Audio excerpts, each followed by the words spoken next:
we could go a million different directions here on the S&C front. I think it's a good conversation, but I suppose it'd be prudent for us to say, Cillian, why not introduce yourself and tell us? Oh, we're rolling. Okay. Yeah. Tell us who you are. I was like, yeah, okay, we're rolling. Well, I'm a coach. I suppose I do personal training in a one-on-one setting with people. And then the other half of my business is online coaching with people. And I am a lifter myself. I wouldn't call myself a power lifter because, as we were chatting about there, I try to have a good focus on GPP most of the time and wanting to look like I lift as well. And so training's just been a huge passion of mine since I was about 15. You know, we were discussing earlier how I got into that. And how long have you been coaching?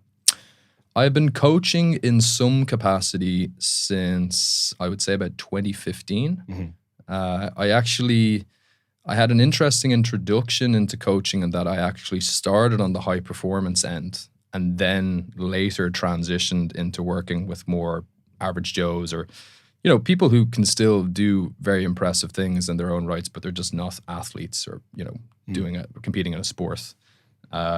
So yeah, I've been coaching people since 2015 in some capacity. I think what was interesting is, so as I mentioned, and shout out, Cillian has his own podcast, Philosophy of Strength. Thank you very much. And you were discussing your introduction into training was actually a little different. Many people that work as trainers, coaches, were probably interested in some form of sport when they were younger. Yeah. But for you, sport was not something you naturally gravitated to. No, not at all.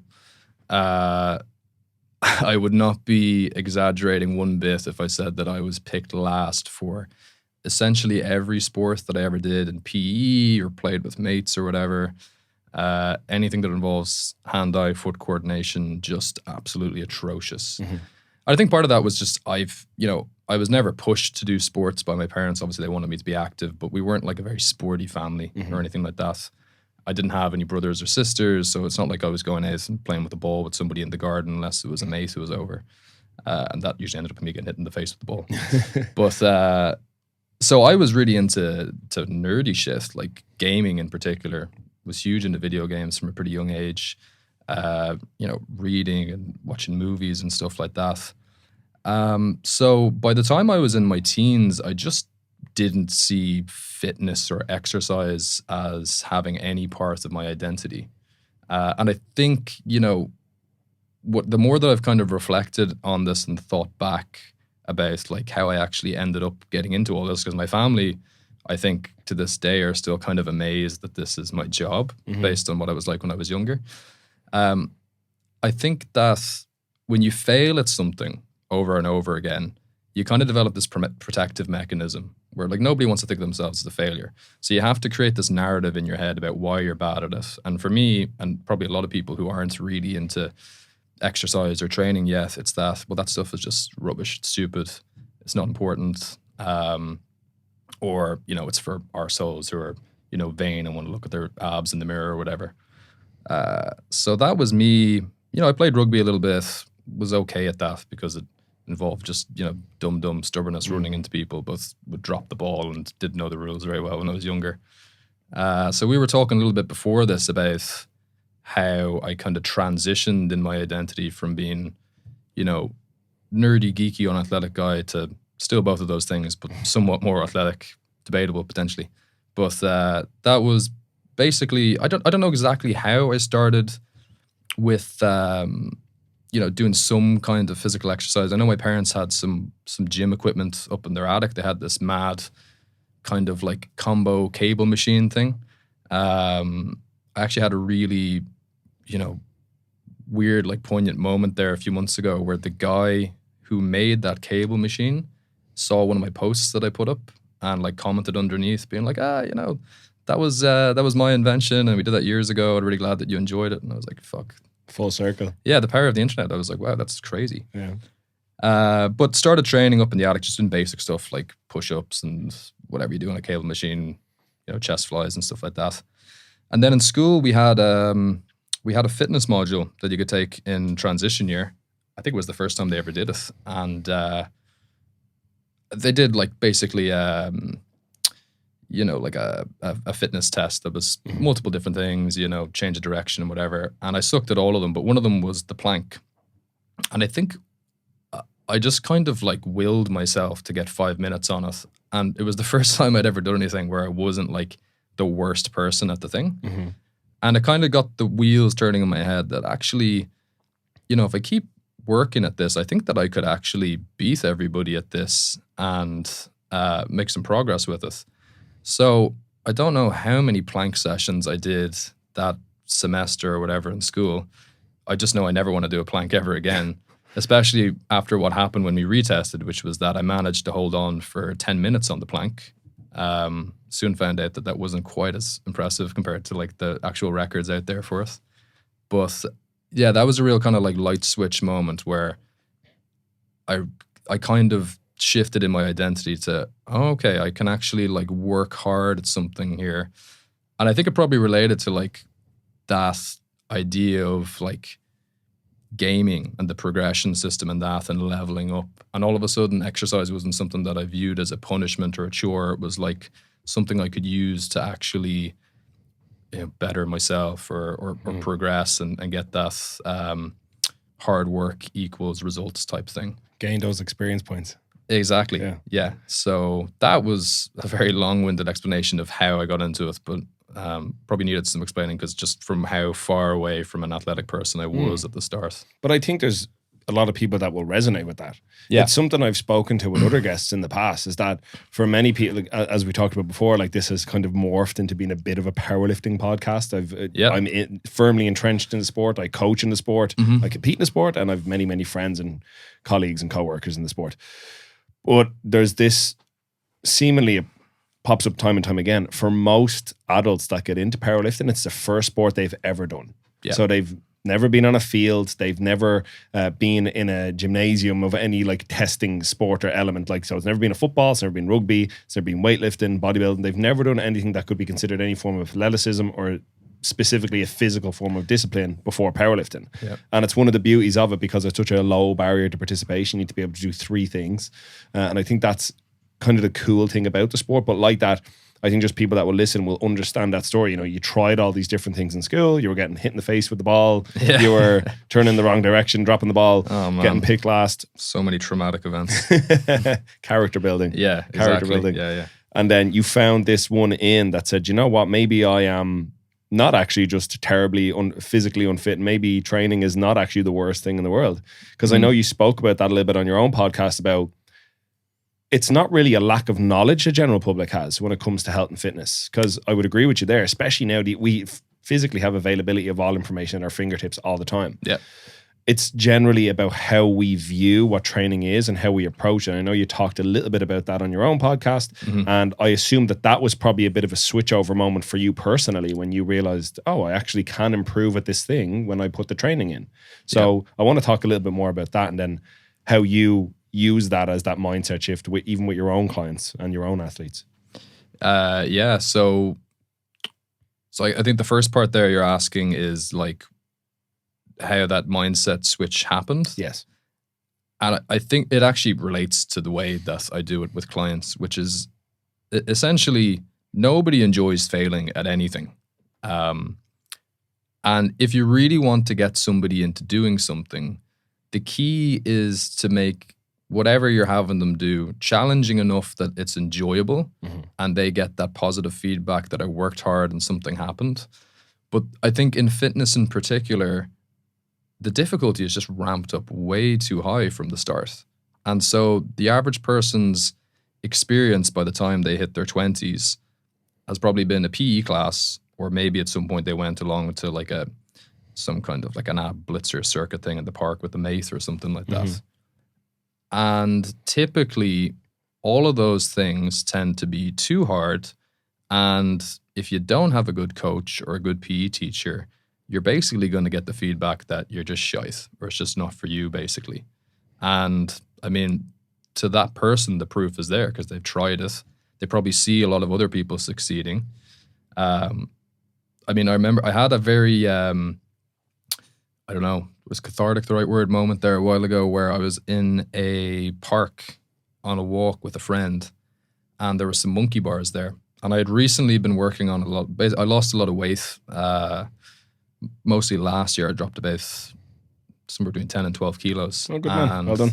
Yeah, it was harder than I thought it would be. I think maybe just because I didn't realize how shit some of my food habits had gotten. But to keep myself sane, I kind of refocused my training on calisthenics so I could be getting better at something that would encourage me to keep losing the weight. So I've been doing a good bit of calisthenic training and, of course, got across the monkey bars, no problem. And I kind of had like a flashback moment to remembering when I was maybe 7 years old, 6, 7 years old, and being in a playground with some kids and watching them all do that. And every time I tried to take my hand off the first bar, I'd just fall straight down. And I remember at the time, even as a kid, thinking like, oh, I just can't do that. You know, like that's just not something I'm able to do. Whereas now, if that would happen to me, I'd say, right, I'm going to start with a hang. And then I'm going to try to get to the first bar. And then I'm going to try to do 2 bars in a row. And so I think the average person, they've got all this information about strength training is good, exercise is good, you need to eat well or whatever. But inherently, they actually don't really believe that they can do it until they get given a task that is just challenging enough and gives them the positive feedback that allows them to think, oh shit, that wasn't that bad. And then, like, if I get people in for PT and I can get them through the first month or so of training, the chances that they're going to stick with me for multiple months to over a year is really, really high. But that first session when somebody comes in, it's crazy how critical that is. If you push them too hard, or you make them really sore, or you give them something that they can't do and they get embarrassed, especially if other people are around, it could be curtains on them trying anything like that again for years, you know? So I think that answers your question. Oh, for sure, yeah. Especially that last piece there about like the importance of that first session with anyone. Yeah. Because they already have a million different thoughts going through their head. Their anticipatory anxiety for that session is through the roof. They feel under a microscope. Like, I mean, even if it is just physically you and them just there, they feel like every little part of them is being hyperanalyzed. And I think it's one of the things we've gotten so wrong in the health and fitness world is that the idea of, what if I do something wrong? Yeah. What if I do it wrong? I always try to use the analogy to people. It's like, if there's and I've said it about a million times in this podcast, if there's a little kid riding a bike and they're wobbling around and they fall, you don't go, all right, so you're going to sit up, you're going to brace, and you're going to hold the handles, and you're going to go left for leg, right leg, left. You're just going to get up and go again. Yeah. And I tried to say this to people, it's just lifting weights. Yeah. Like, it's really not that big of a deal. Like, you can't fuck it up that bad. Yeah. Like, maybe a little bit, but like, even so, I always say, like, if we understand that when somebody's new at something, we have a margin for error. I'm not going to give you something that's so incredibly difficult that the likelihood of you fucking it up is really, really high. Yeah. But even with this, like, if we even say like a squat, the likelihood of you getting it so wrong that something terrible happens is almost zero. Yeah. So if you can get them, start making that leeway into that mindset and shifting away from, oh, did I do that correctly? Did I do that wrong? Am I doing this right? Is this okay? And more to, like, the conversations become, they start saying to me, oh, I could go a little heavier. Yeah. Oh, I could do a little bit more. I'm like, great. Now you're seeing. And I know you've probably had this experience numerous times. I actually had this conversation with a client 2 days ago, and she was said to, oh, thanks so much, because now I really feel like I'm comfortable in the gym. I'm confident. I feel like my body's changed. I'm like, yeah, I see you once a week. Like, you're the one that's going the other 2 or 3 days a week and doing all the work. You're the one that's looking after your food, getting your sleep. Yep. You're the one ticking all these boxes. But all my job is to create that space for you to start building upon this. And it's crazy then how it carries into other aspects of people's lives, because they know if they can learn to do this one thing in this field, and I'm sure you had this experience and your own clients have had this experience, when you can show yourself that I actually can get pretty competent at this set of skills, whether it's squatting, benching, deadlifting, rowing, chin-ups, pull-ups, whatever, you start to see, well, then maybe I could carry this over into other things. Like, as you said, I'm sure in your own experience, you mentioned your folks are probably still like, how the fuck is Cillian a strength coach? Like, he's teaching people how to do all these things. Yeah. If your family are naturally not sporty, it's mad that these little same, and it's the exact same for me, man. I do not come from a sporting background. So besides the pro wrestling thing, I'll explain later. But that's a sport, man. It's a pseudo sport, right? It's a sport in so much as the red tape and bureaucracy you have to jump through just to make things happen out in the ring, right? Yeah. But honestly, like, I love hearing these stories, because it's so refreshing to hear people that the main thing we're actually trying to do is get people out of their own head, break through all these mental barriers and these mental gymnastics they do. Yeah. And it's people think I can't do this, when really all we're trying to do as coaches is find that entry point for them. Yeah. You know, and that actually, sorry not to cut across you, but Please. like that actually takes quite a lot of skill. I think to go back to that analogy you were giving there of the little kid on the tricycle or whatever, trying to get up to two wheels. That's really as complicated as coaching is generally ever going to get, unless you're working with an elite strength athlete who's trying to fully optimize their technique or whatever. I think what's really underestimated is knowing, like I said, I started off with high performance athletes and people who pick up stuff naturally really easily. And it's been my experience, and anybody else who's also gone from that to working with the average public, is that it's much harder to work with somebody who doesn't have that natural proclivity to picking stuff up. And it is a skill to be able to very quickly gauge where somebody is at and provide the right dose of exercise to them that's not going to mess them up. Because everybody has a story about going to a CrossFit class or a circuit class or whatever, and it's like, oh God, that was so hard, I'm never doing that again. And I think that as coaches, especially when we're kind of fresh out the gates, and I was like this when I started, there's a real tendency to want to over-intellectualize what we're doing. Yep. I think part of it is to justify it to ourselves, like our own importance. And part of it is also because you just don't know what you don't know. Like I had to go through throwing a million different technique cues at people before I realized, hold on, this isn't actually working. And then you read into like some of the actual science around, skill learning and stuff like that. And you find out actually 2 to 3 chunks of information at a time. And if you go beyond that, it's not actually, people can't focus on any more than that, you know? Paralysis by analysis. Yeah. You spit out too much. Absolutely. And I remember, shout out to a very good coach, Ryan Stewart, who, as far as I know, is still in UCD. He was one of the first coaches that I ever interned under. And that was in the UCD High Performance Gym. And I remember one of the first sessions that I was kind of shadowing him for, he was taking the UCD rowers. And UCD has a very good pedigree with its rowing, and what are those guys, the O'Donovan brothers? They had trained there before as well. And I couldn't get over how little he was talking in the session. And I was thinking to myself, like, why isn't he pointing at this and this and this? And like, this could be better. This guy could have his back arch more in a deadlift, et cetera, et cetera. And looking back at that now, I was like, because he had the knowledge and experience to know what actually mattered and what didn't. And if you only focus on the stuff that's like the low-hanging fruit or the big rocks that need to be flipped, it kind of highlights how important those are for people. Whereas like if you're fucking hitting people with, a million and different one technique cues, and then on top of that you're sprinkling in, and by the way, you also need to eat really well and go to sleep at bed on time as well. It's like that's just going to get lost in the noise, So the more experience I've had with coaching, the more I've learned to just shut up and let people figure a lot of the stuff out themselves. And then if something is a really big issue, we can have a chat about it. But so much of our job is just the emotional aspect of being there to hold people accountable and get them through a session that they might not do with the same intensity if you weren't there. I think is a big part, I think, that I've found anyway with coaching people is that you are essentially the closest thing that these people will ever have to like an intimate family member, like somebody who knows a lot of what's going on in their personal life and all that, but without actually being directly connected to everything else. So whatever they tell you doesn't necessarily have any like consequence to the rest of their life. Yeah. Not only that, but it is potentially the only hour or two or whatever it is of their week that's just about them. Yeah. Like, especially if you're like, I'm sure you found this, the difference in dealing with like athletes with general public. I know with the guys and girls I work with that are just there to generally get fitter and stronger. These people, the sessions mean way more to. Yeah. Because that's like, particularly there's one lady I coach who's, she's got kids. One of her kids has a grandkid recently. And I know that those hours we get together and we get to chat about how her training's going, how she's getting on.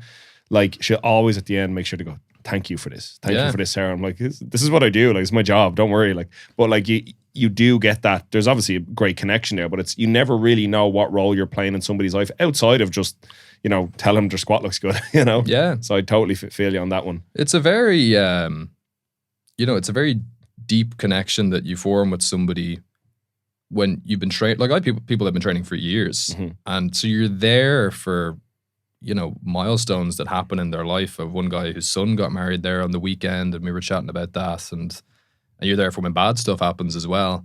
I wouldn't say that can't happen when you're training athletes, but you tend to get a lot more one-on-one time if you're doing personal training with people. And because they tend to also have a lot more behavioral related issues related to why they might not be making progress in the gym or progress to whatever kind of goal they have, it gets fucking real sometimes. Sometimes what starts off with like your squats not going up, you dig down through a series of questions, and then it's like, because you hate your job and you're way too stressed out, so you're stress eating in the evenings, then you're going to bed late and blah, blah, blah, blah, blah. So you really, there has to be an awful lot of like trust between a coach and whoever they're working with, if you're ever going to actually get to the meat of like, why is it that you have been struggling with this particular issue your whole life, Yeah. And I think that's it, isn't it? It's like, because realistically, if we just look at the practical side of what we do, you can probably, for the most part, teach most people what they need to know about training in 8 to 12 weeks. And they can kind of do the rest themselves. But it's that interpersonal element that they stick around for. Like you said, you're working with people for years. It's because they like Cillian. You know what I mean? They like coming in and chatting to you. They like getting your thoughts on things that are going on in their training, their personal life, how these things interconnect. And that's, I think, another big lesson I wish more people knew. I wish this was talked about more, how everything is all linked. You know what I mean? Like I was actually only talking to one of my guys today about stress. Yeah. So he's like, things have been going good though. He's like, I've been doing some traveling. I've been seeing some nice places. I'm like, yes, but like, even though you're having a great time, you're still getting up early to go on planes. You're traveling to all these different countries you've never been in before. You're sleeping in a different bed, in a different room, in a different country, on a different time zone. That's not yours. You're eating all different foods at different times. Yep. Your HRV is all over the place. So I'm like, as much as you are having a fantastic time, your body is still, what are we doing here? And then he's trying to still train to an extremely high level, and he's wondering why like he's developing like aches and pains that weren't there before. Yeah. So I wish more people understood that if you were going hell for leather in your job, or your job's going after getting really, really stressful, or your home life's really stressful, you can't really pour from an empty cup. And I think it's those type of conversations that become the more important things after the initial, you bend your knees and your hips to do this, Brace those abs. It's amazing the amount of people. I would say almost everybody that I have start with me realizes a certain amount of time into it that actually the goals that they had probably weren't very realistic relative to what else they want to be able to do in their life. We have this idea of like, I'm going to shoot for this thing, and there's very little chat about the sacrifices that come with that. Yeah.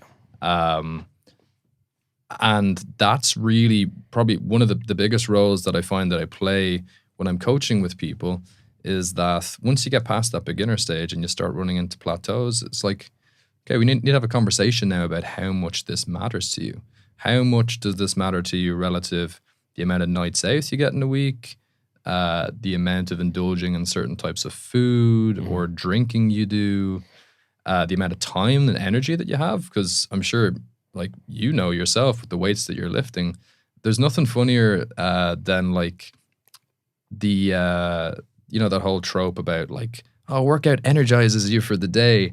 Man, I do like fucking a hard set of 5 sets of 5 on deadlifts or something. I'm fucking useless for the rest of the day. Yeah, nap time, baby. Yeah. So, and people are surprised when that happens, because obviously what they've heard up until then is like, workouts are great, they energize you, and they are great long term, chronically, but acutely, right after you've done a really hard training session, you're probably going to be fucking wiped, and that's a factor you have to take in as well. And so that's like the one common thread that I've seen with people who make really good progress and go well beyond what I've done, is that they're willing to keep on sacrificing more and more and more to get that little percentage more in, their bench or muscle mass or whatever. I think that's a tricky thing for people because it's a mindset that's hard to really conceptualize without having done it. So for you to be something different, you have to be willing to sacrifice almost everything of what you were. And not everything, but like it's a big conversation about, you've probably heard it yourself, people that are like have been overweight their whole life. They can sometimes become attached to I'm just a big person. This is just what I am. And it's almost like a form of like, it becomes almost like a crutch of acceptance. I have to maintain this thing that I am because the pain to go through the change to no longer be this thing and sustain that for a long period is much more difficult than the pain I have to put up with being what this is. Yeah. And I think most people get to that breaking point. And I imagine you probably, maybe not to the same extreme, but I know you talked about last year you lost about 12 kilos or so. It's an awful lot of weight to lose. Like I'd imagine there was a point where you were like, I am going to have to embrace sacrificing a lot of the things I like to do now for this outcome goal that once I get there will be great, but it's going to be a process to get there. And then not only that, but once I get there, it's have I developed the habits and behaviors that keep me there for the rest of my life for a very long period. Yeah. Well, one thing that's interesting with that I think actually carries over to a lot of stuff is that when I was losing the weight, obviously the first few kilos came off really easily because, you just stop having that extra pint on a night out and you go for something slightly less calorific in your 2 takeaways of the week or whatever. And like, so you get really quick progress. But fuck, like going from, so I started at about 95 kilos, getting from 87 kilos to 80, 84, 85 was like 3 times the amount of effort to get from there to there. And then once I got down to about 84, 83, it was like I had put so many good habits in place that getting the last kilo or 2 off then was just kind of like, this is just what I do now. And I think it's actually like that carries over into lots of different stuff that you get much better progress if you actually do a concentrated burst of focus on something where other stuff becomes deprioritized. It's when you try to balance everything at the same time that you just end up spinning your wheels. Yeah.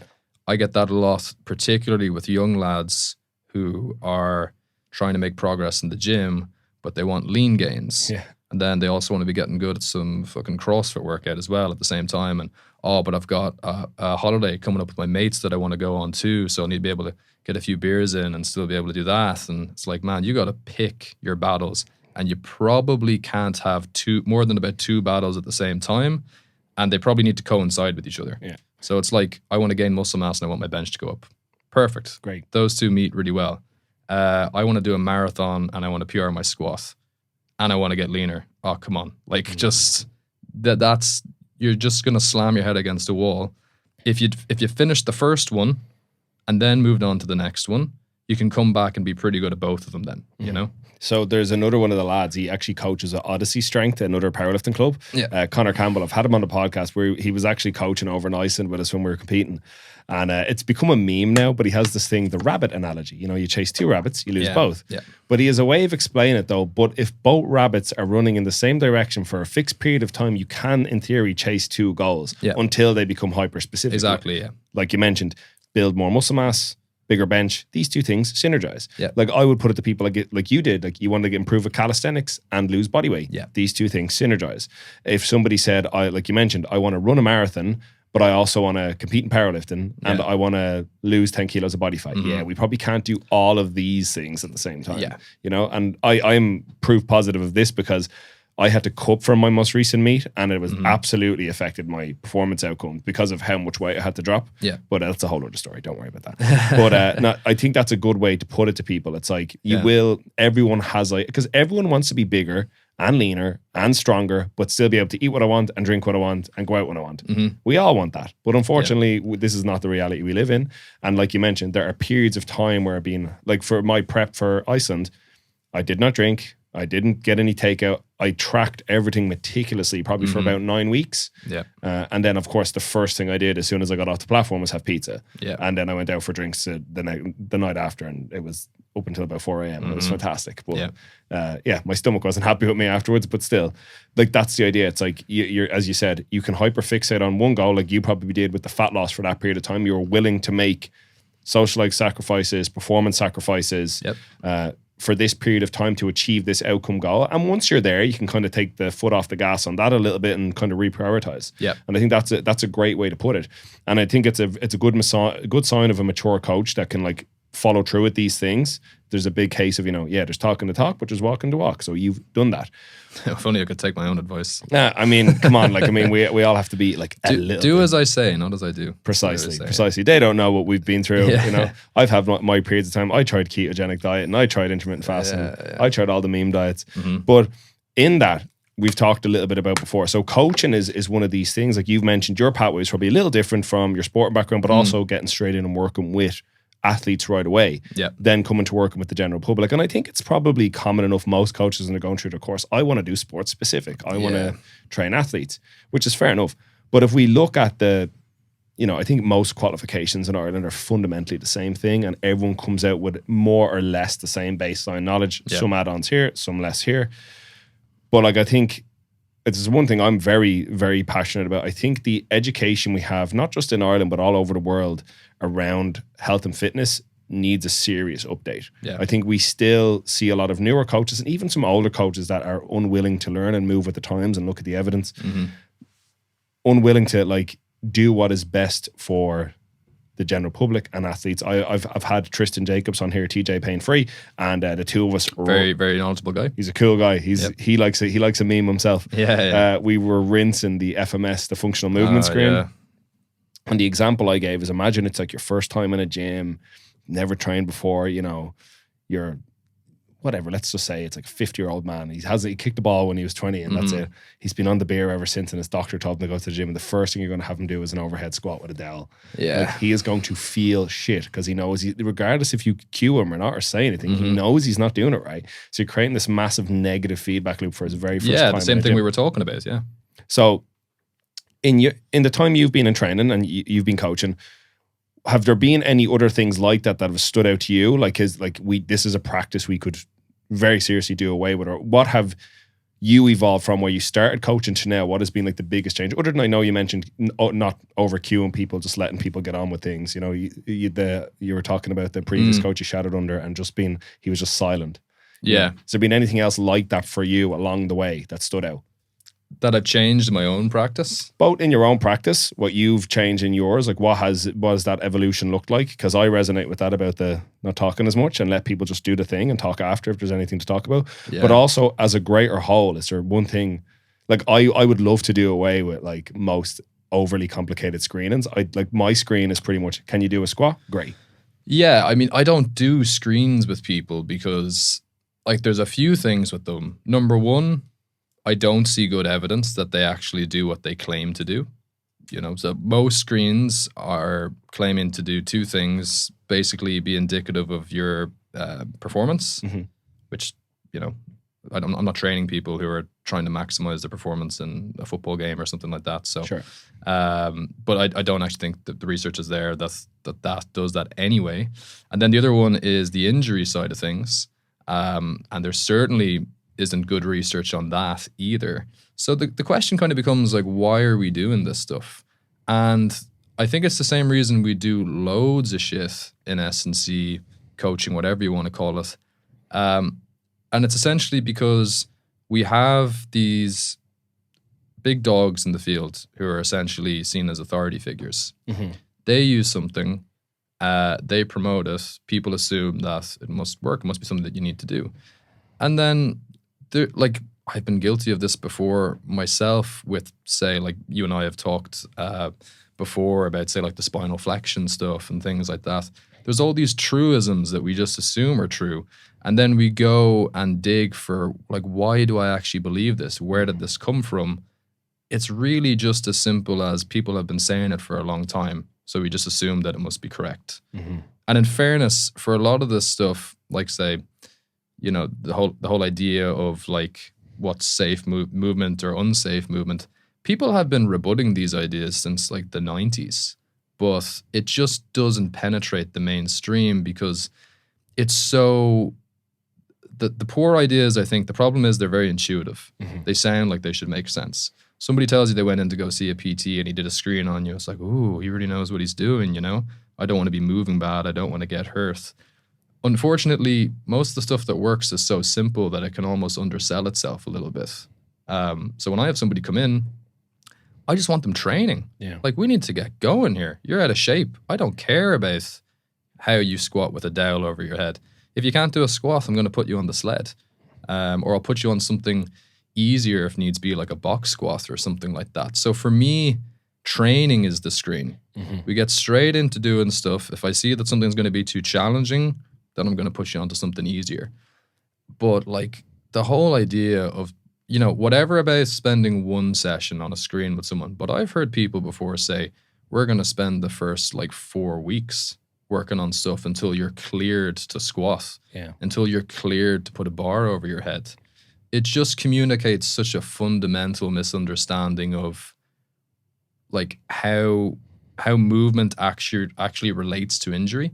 And it's just nowhere near as complicated as people make it out to be. And I think you're dead right in saying that a lot of the blame lies on the education pathways that people are going through. You know, I totally understand if somebody goes through hearing all of this stuff about dysfunctional movement, blah, blah, blah, for however long a PT cert lasts.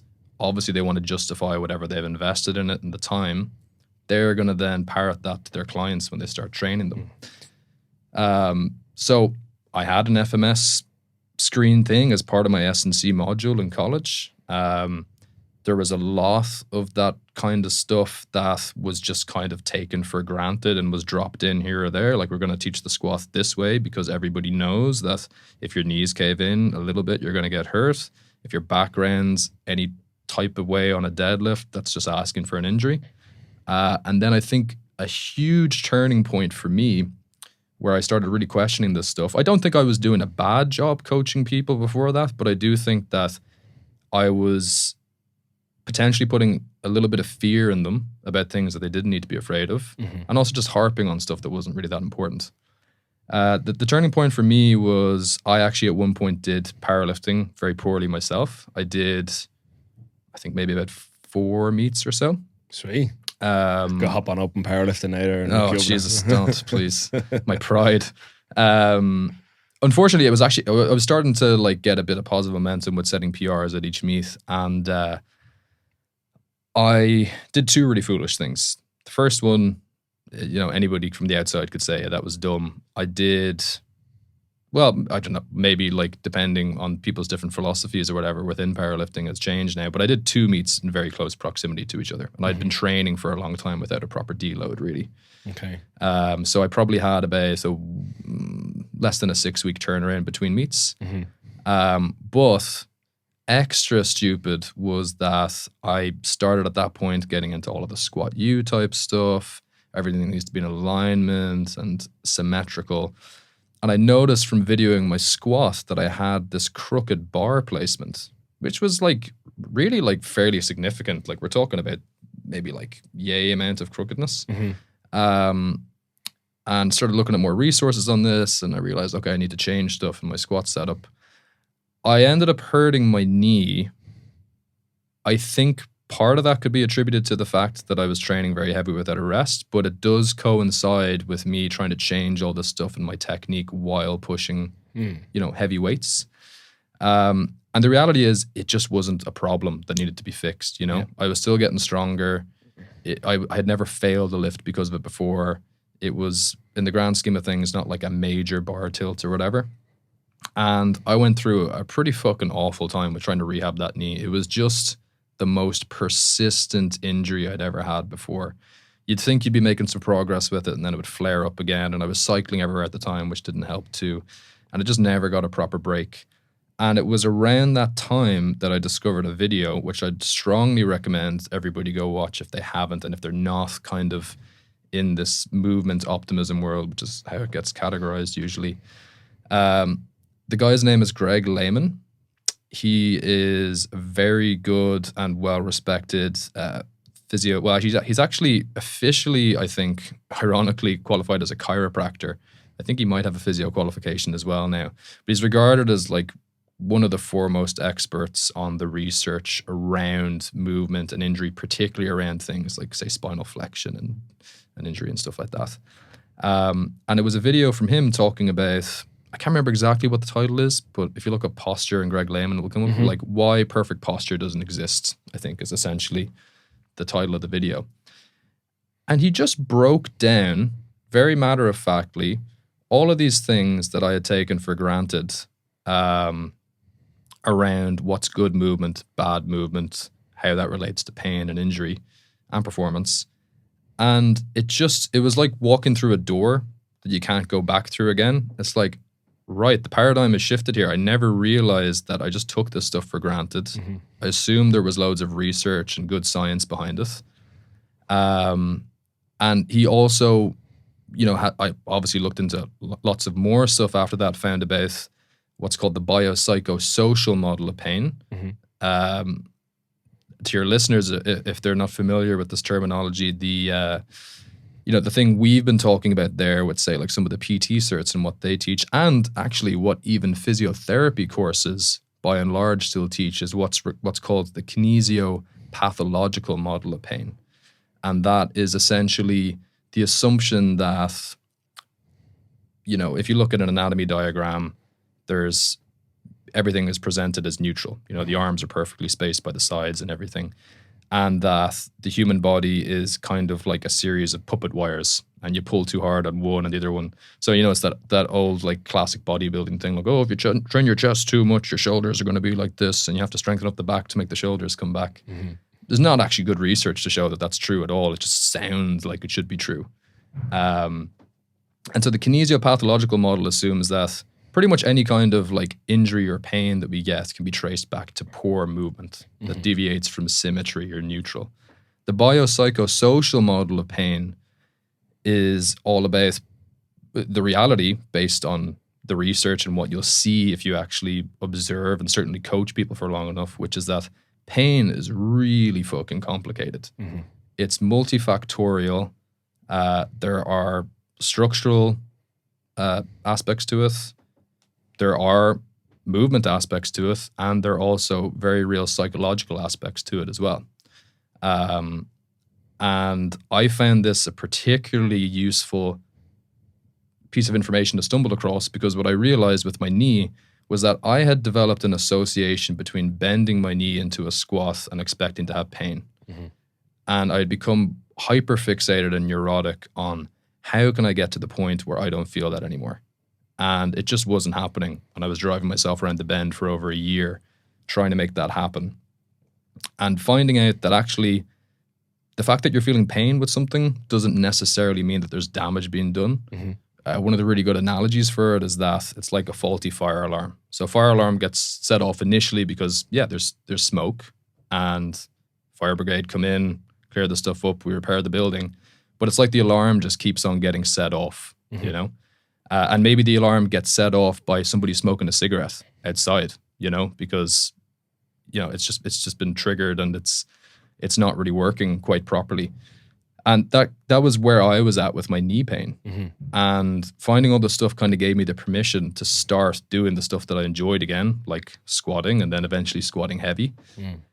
And it just, that was a huge paradigm shift, like walking through a door that you can't see back through again.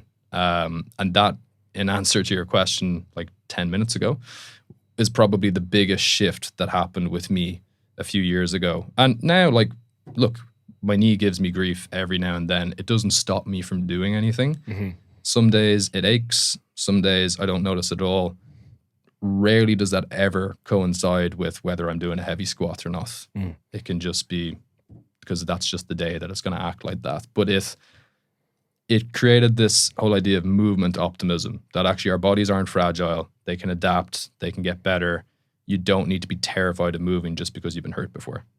That's a perfect way to answer it. And I learned so much about you in that period of time. But the two things just you said right at the beginning about doing two powerlifting meets very close together and then following some of the squat U stuff, and just the importance of these two things. One is, I don't think it's necessarily inherently bad to do two meets back to back. I just want to say that out loud. I think, maybe if you're like going from like a peak straight to a peak is probably not ideal. But like, I mean, because I have some lifters do this, and particularly when you're newer, and I would consider anyone under 5 or 6 meets still new enough to the sport, or under 18 months to 2 years in the sport.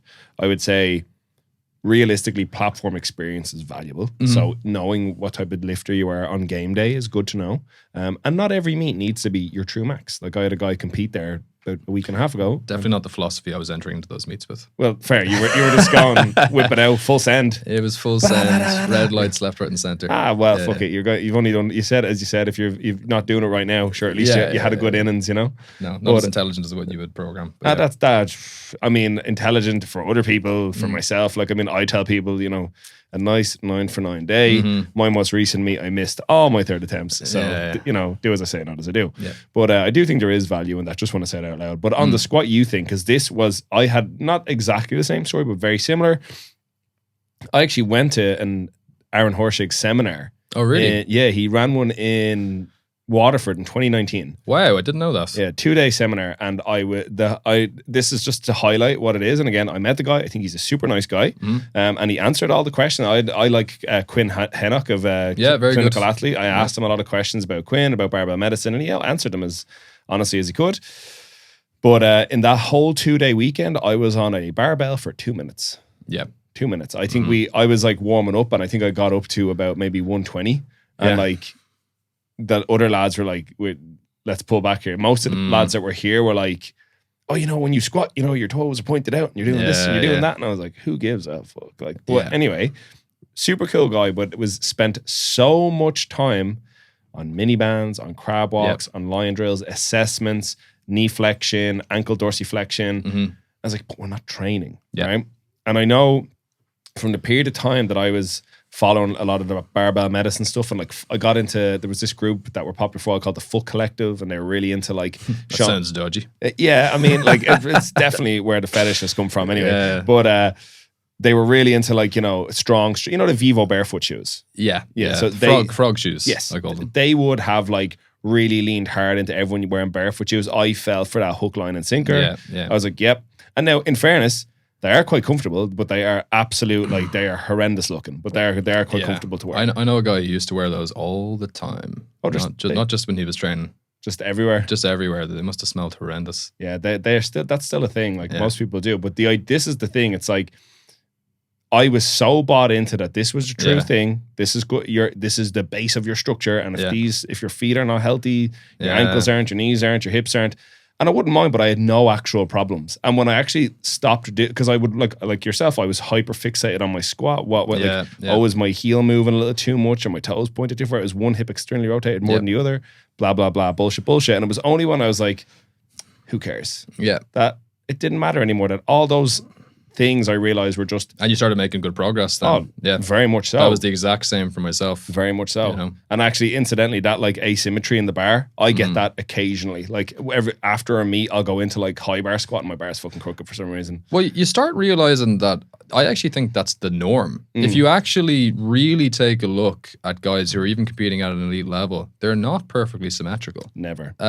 Look at, I mean, he's not there now anymore, but Dmitry Klokov used to set up with one foot like this and the other one like that, you know? I met him as well, actually. Yeah, he did a few seminars here, I think, didn't he? Yeah. Was that in CrossFit Dublin at the time? It was in FlyFit, actually. It was in 2018, I believe. A friend told me about that, and apparently they didn't close the FlyFit, so there was a load of people just like walking around training, being like, what the fuck is going on? What's going on over there? Yeah. Bizarre. But sorry, to come back to that, like, you know, it's funny, like, how much, like, I keep going back to these truisms just make us shut off our brain. Because if I would have actually ever thought about it and said, I wonder if that's true, you only have to look around. I'm sure, you know, at like the next abs powerlifting event, if you look at some of the guys who are competing, I would be surprised if a lot of those guys are perfectly symmetrical with their bar placement, where they put their feet, etc. And like at a certain point, because like the classic rebuttal to that is always like, yeah, well, they can get away with that because they're elite. And it's like, yeah, but, you know, first of all, what's your goal? So if you're an average person who's just trying to get up to maybe say like 100 kilos on a squat or something, clearly how perfectly symmetrical where your bar placement is doesn't actually matter if those guys can do it. Or if we're going to look at it the other way, you could even make the argument that maybe they're successful, not in spite of that, but because of that, because that is the way that their body wants to move and get into position. And trying to constantly fight that is actually just taking away from energy that you could be spending on other stuff. To go back to what you were saying about the squat U thing and the frog shoes and everything, something that I've kind of come to think makes the most sense about like why people get stuck in this rut and like why we have this issue in the fitness industry is that a guy who came on my podcast before made a really good point about if you take something like Men's Health, right? Who knows how many episodes of Men's Health have been published at this point? I think they bring out one every month at least. And the funny thing is that if you follow that for long enough, it'll actually start to directly contradict itself. So you might have an issue in January that says like, why high-fat carnivore is the secret to ultimate gains, and it's all about eating avocados and steak or whatever.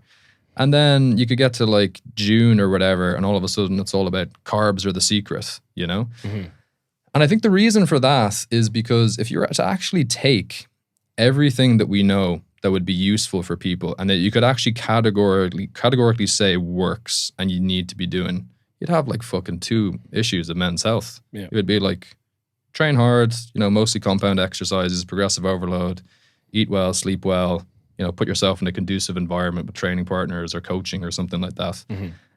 And not to get on a diatribe about like economics and stuff like that, but how profitable is that? Whereas like within a capitalist setup of the fitness industry, you can't make very many products out of all of that stuff because it's stuff that you have to do for yourself. Whereas if you make the frog shoes or foam roller or a fucking ice bath place where people go in and pay to be in or whatever, you have all these products that you can create and sell to people, and you create problems that don't actually exist. I could say very confidently that the majority of people who use all of those different things, it is not the big stone that needs flipping or the hurdle as to why they're not making progress. It's you don't train consistently enough, or when you do train, you have no idea what a good training intensity is because you've never been around people who are stronger than you, or you fucking program hop every 2 or 3 weeks, or you're taking in 1/3 the recommended amount of protein for a male who's resistance training. And I think that's the big problem, is that helping people does not coincide with turning a profit if you want to maximize it. And you see that in coaching as well with, like, say, take the FMS thing. You know, it is directly in our interest to have people come in, tell them they're broken and only we can fix them. Because now there's a dependency there that, oh, if I go off and train with Mick or whatever down the road and he doesn't do that, he doesn't know as much, so I'm going to get hurt if I keep doing this. Create the problem, sell the solution. Exactly. Yeah. So and like, how do you fix that? You know, like that's literally the system that we live in. So all that you can do is put out good information, let people go through the series of spending money on stupid shit that doesn't work. And if they care enough about getting the result, the hope is eventually they'll find the right path. Well, I mean, even if you look at the proclivity last year of people like Liver King, you know, everybody was following and looking at, like, even people that knew he was full of shit.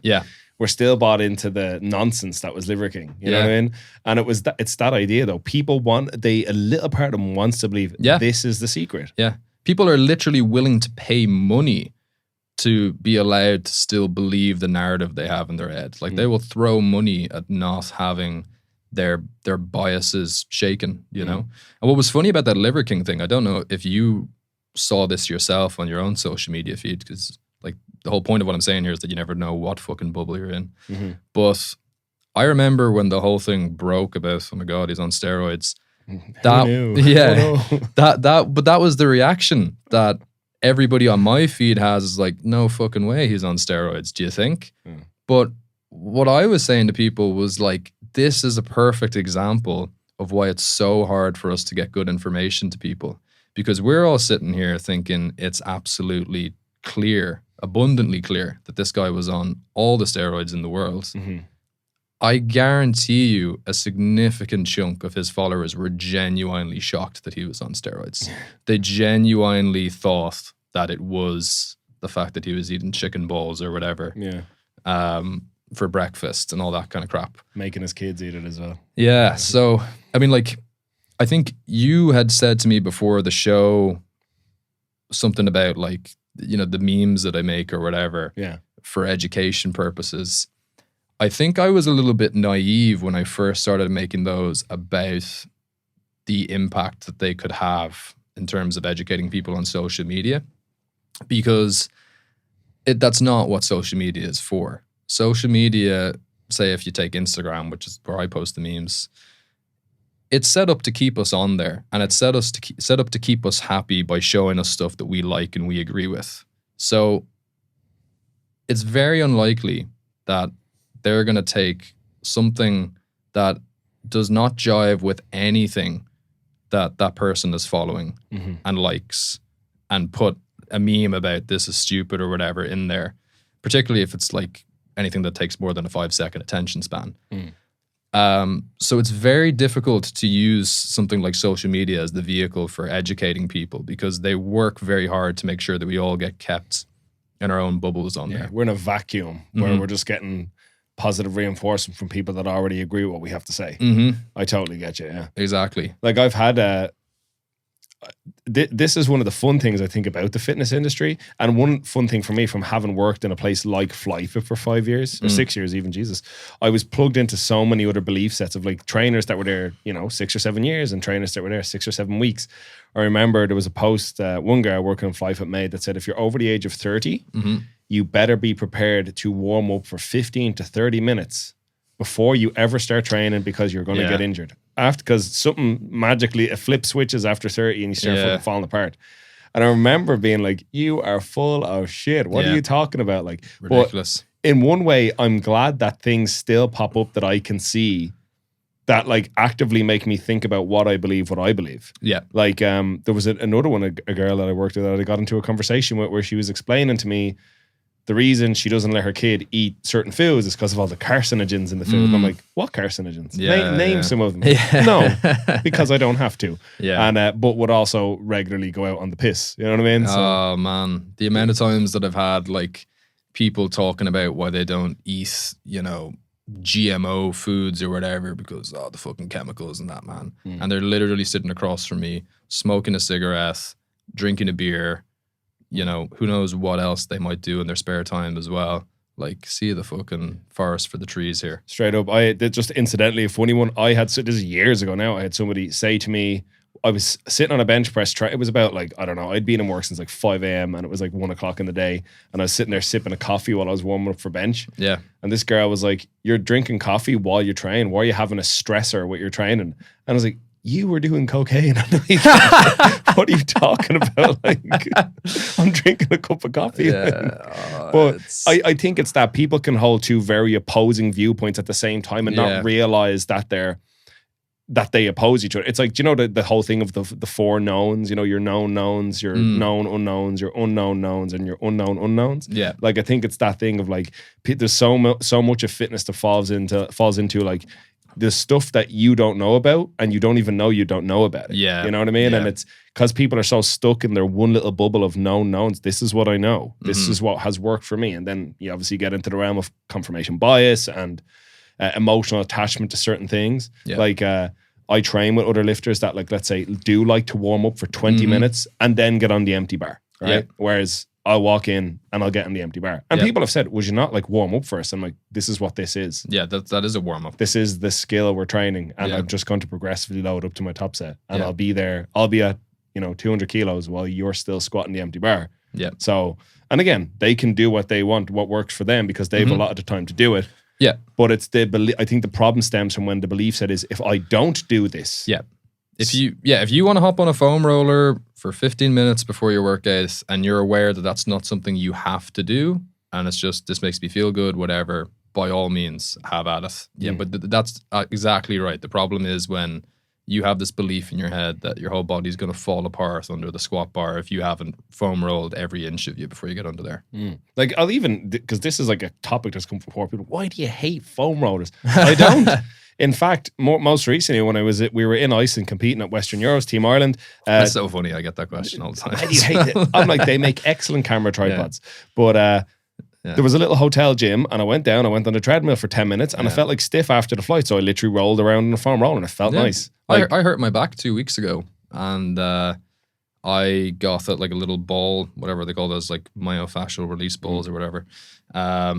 I found myself rolling up and down on that. But I was aware that this isn't doing anything magic. It just feels nice to have some pressure. You're not breaking up that scar tissue. No. I'm going to fucking JCB in here or something for that. But. Actually, this is a fun one, and I'd love to get your thoughts on this. I won't keep you here a whole pile longer, but just fun. As long as you want to chat, I'm good. It's nice to share thoughts like this with somebody who kind of gets it. Like, so I'd love to get you and Tristan on here one day. That would be good. Oh, yeah. But so this is another one. I had a guy recently actually wrapped up coaching with me not long after this, because we were just butting heads so much because he had so many firmly held beliefs that we just couldn't get through. So he was insistent that because he slept the wrong way on a pillow, his sternocleidomastoid was like in constant spasm and he couldn't breathe. And it was because of the way he slept. Yeah. I was like, man, you have a 100-kilo bar on your back when you're squatting. Yeah. Like, if that is not burying itself through your flesh and like crushing you, why do you think a pillow is? You know, I'm not saying he's isn't experiencing a pain or discomfort in his neck, but I couldn't believe that. And he was like, no, it's from the way I slept because my acupuncturist told me. Yeah. I can't actually count on two hands the amount of similar kind of things I've encountered. I actually think, you know, we talk a lot about, or, well, again, this is me in my bubble, probably not, but in my bubble, there's a lot of chat about like body dysmorphia and stuff like that related to nutrition. But I think something that will rear its head more is this weird neuroticism around movement that has started to emerge. And it like those kind of pages like Squat U, Athlete X, Move You, whatever, I do feel they directly feed into that because everything is just scary and going to hurt you. And like when you start getting down to something as basic as sleeping and you're not doing that right, and some of these guys are even starting to talk about breathing now as well. Like, just there's some people that you can't say that to them because they're gonna ruminate on it all the time. I was getting close to that with my knee story that I was telling you about, like constantly, like, is my knee hurting when I do this? When I pick it up off the floor like that, you know? It's not helpful at all. Particularly if you're somebody with a higher proclivity towards neuroticism, they're going to hyper fixate on the words you use. It's actually, just to bring it back to somebody else in work, I was only on a Zoom call with one of my guys today. Great guy, recently had a bit of an issue with his back. It was like radiating down his leg, and he decided to go to a physio, and the physio diagnosed him without having ever done any scans or x-rays, told him it was potentially a bulging disc at his L4, L5. I was like, they can't do that. That is impossible. They don't have x-ray vision. I've actually since directed him to TJ, who's completely refamed things to him. And he is ready to go back to training, which is fantastic because he's a great lifter. And it was actually, it's really frustrating. It was actually, incidentally, one of the reasons I was explaining back at the beginning why I decided I was going to go and do Setanta was because, generally speaking, I can live and let live. If you have like a belief set that is absolute bollocks, go and live your life. I'm going to live over here. But it was when you would run into the brick wall of, you know, the eminence people have for the almighty physio, you know? And I don't want to, I'm not shitting on physios because there's a lot of excellent physios out there that are genuinely trying to help people, or at least trying to help them within the practice that they know. But the idea that the answer to people's problems is to have them stop engaging in the activity that they enjoy. Ludicrous. It is actually, like, man, it's the reason my hairline is as far back as it actually fucking... I won't be far behind you at this rate, to be honest. It's honestly, it's so frustrating. And part of that, it was basically this idea, well, if we're going to make an appeal to authority, the very least I can do is gain a greater level of authority. But of course, I went in to do the college course and I was like, oh, well, this is all bollocks as well. So yeah, like, you know, you kind of, it might be a little bit pessimistic or whatever, but say with like the example you gave of that guy who was, you know, just constantly coming back with like, oh, this is a problem, this, and you're butting heads. I don't know how much you can actually, it was like I was saying before we started, like very difficult when somebody has a belief that has an emotional aspect to it to win them over with logic, you know? And sometimes you can help with, like, if you're very good at communicating by, like I said, turning that into a story. Like, I mean, Squat U uses that to his benefit all the time. The amount of posts of his that are just like, Jim came into me with like a sore back and we did this and blah, blah, blah, blah, blah, and this is where he is now. you actually have a person there that you can relate the issue you're going through to. Whereas when somebody is just telling you, it's grand, don't worry about it, it's not actually an issue that your whatever, I don't even know what muscle that was, but like SEM. We do sound like bullshitters when we say that, or we sound less knowledgeable. Or potentially like we've no empathy for what they're going through. Exactly, yeah. But so you're always going to be on the back foot because it's just, people just don't want to hear that. And I've stopped trying to convince people who I can tell, once they get on the defensive, doing things like shifting the goalposts and stuff like that. And you can tell when somebody doesn't want their mind changed. And I feel really bad for them because, hopefully they'll go through that and at a certain point they'll hit a point where like they're going through enough pain and making such a lack of progress that they're going to start questioning the fundamental beliefs that they have around their body and what it can do and what pain means and how that relates to movement. But it's a tough one. It's an uphill battle. And as we were chatting about, it has to start probably with better quality of when you go into that physio, what is the likelihood that you're going to get somebody who feeds you that crap? When you go to see that PT, what is the likelihood that somebody is going to get you doing an FMS screen that you have to pass in 4 weeks' time or whatever? I know this is your podcast, I don't want to be asking you questions, but something I've asked people on mine before, because I think it's probably one of the most interesting questions about solving this issue, is the issue not enough regulation, or is it just always going? Because the problem is, I can see both sides of this argument. The argument for regulation, like let's say you have to have a certain level of qualification or whatever, if you're going to work with somebody and be in charge of their physical training in a gym. The argument for that is that it's not going to be perfect, but it at least eliminates like the really bad people who could get access to working with somebody. And I can see the argument with that because, say whatever you want about physios, but more than likely, if you compare that to somebody who you're going to go to who doesn't have any kind of qualification, you're not going to get somebody trying to like crack babies' necks and stuff like that, which actually does happen. Yeah. Don't go. Baby chiros. Yeah. So the standard of education, I think, does matter. But the other side of that argument is that what if you get a really shitty governing body in charge of that, who actually say everybody needs to do the FMS. And now you actually can't practice good stuff without somebody coming in and auditing your coaching session or whatever. I have a very interesting story I'll come back to after your thoughts on that I think leans towards regulation if it was done well.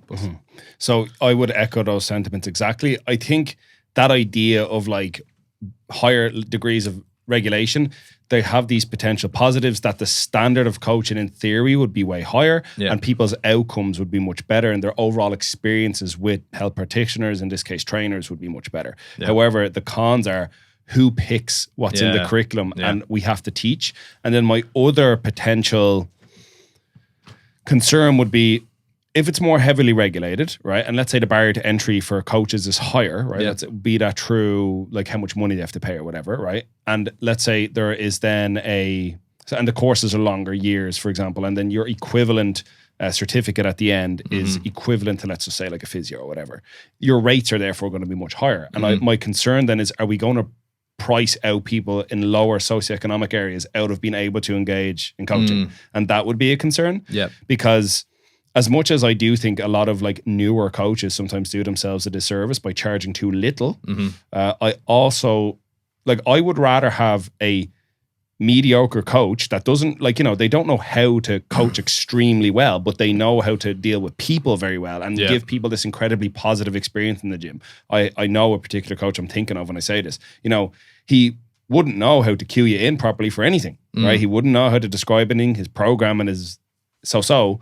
But he's a great guy. He doesn't nocebo people into thinking that they're going to break in half when they do a squat. And I always leave his sessions feeling fantastic about training. I would much rather have somebody like that on my gym floor than the dickhead who is putting people through a month of screen and having them, squatting a PVC pipe. So in those ways, I find it difficult. But at the flip side is it's still a little bit of a wild west out there. So big time. I suppose we are still very heavily reliant on referrals and reputation. Yep. And it speaks to the importance of the interpersonal relationships we develop, because you could be a great coach, but people could think you're an asshole. Yep. So yeah, it's tough. It's a really tough one to think of, because okay, so let's go say to that thing about, you know, making it affordable for people. The tough side of that is that even with, let's say, the average PT charges, I think probably about 50 to 60 a session, the burnout rate of people who drop out of the industry, I think it's similar to, like, you know, if you open up a restaurant, you know, you got like 2 or 3 years and then most people realize that they can't make a living out of it consistently and drop out. Mm-hmm. So then if you're shaving that down even more to make it more accessible to people, I would almost think that, like, that's something the government needs to pull, like, the head out of their ass with, in terms of, like, there's a really nasty health service collapse coming down the line with, like, having worked in a school before, even over the course of 4 years working there, the difference I saw in the kids' health from year 1 to year 4 was astounding. So I think if they're leaving it up to personal trainers and people, I mean, most of those people who are really suffering, mm-hmm. they're still not going to be able to afford even 30 or 40 quid to go see someone regularly, fair, you know? So I think that needs to be fixed. With the thing of, like, say, regulating it, a guy that I was talking to before